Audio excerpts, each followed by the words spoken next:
Olá pessoal, tudo bem? Meu nome é Renato Soliaman, eu sou fisioterapeuta esportivo lá de São Paulo, do SET e também sócio da Sonaf. Eu vim aqui para falar um pouquinho para vocês hoje das principais alterações que a gente vai ver nos atletas overhead, que está sendo discutido muito atualmente, então de toda essa abordagem que a gente precisa ter com esses atletas. Então, a primeira coisa que a gente tem que pensar é no gesto esportivo, não pensar só no ombro, a gente tem que entender toda a cadeia de movimento, tudo que está acontecendo no esporte, as interações das articulações. Então, se eu vou avaliar um atleta de ombro, eu vou ter que avaliar o tornozelo dele, o joelho, o quadril, a coluna, a escápula, o ombro e todas as alterações que isso vão me acarretar. Então, toda essa importância da cadeia cinética de movimento. E depois eu vou avaliar especificamente o ombro. Então, vou avaliar, por exemplo, déficit de movimento, como a rotação medial do ombro, ou déficit de força muscular, como a força excêntrica dos rotadores laterais, ou um pobre controle escapular, uma fraqueza ou desativação do trapézio inferior, do serrátil anterior, músculos são importantes para a estabilização da escápula. Então, a gente tem que pensar tudo isso dentro de um contexto. E agora também o que se discute muito é quais os critérios que a gente tem para poder voltar esse atleta ao esporte. Então a gente sabe que a maioria das lesões possui uma boa taxa de retorno ao esporte, porém a gente vai ter 20 a 30% dos atletas que não conseguem retornar e tem recidiva das lesões. Então a gente tem que pensar o porquê que isso está acontecendo e tentar estabelecer melhores critérios para isso.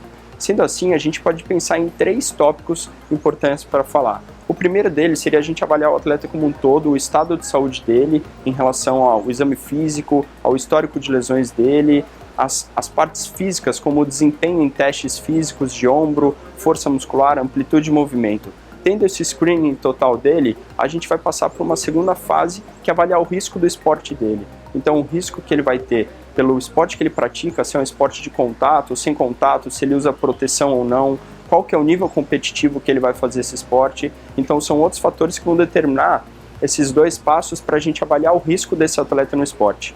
E posteriormente a gente vai avaliar um terceiro passo, que seria alguns fatores modificadores. Então, por exemplo, em que período da temporada que ele está, se ele está no início da temporada, no final, se existe uma pressão do atleta a retornar ao esporte ou não, e como que está toda essa relação psíquica em relação a isso.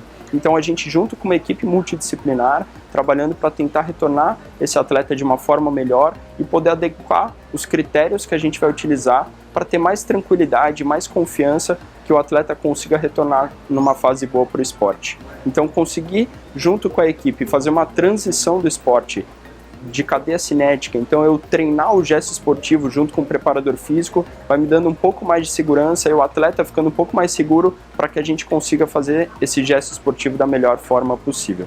Então acho que uma mensagem muito boa para vocês seria trabalhar de uma forma multidisciplinar para que a gente consiga entender esse atleta como um todo, entender toda essa cadeia de movimento e não só pensar no ombro, e pensar no ombro como alguns fatores de risco que vão estar dentro de um todo que esse atleta precisa para a gente conseguir retornar ele de uma forma boa. Gostaria de agradecer e até uma próxima oportunidade.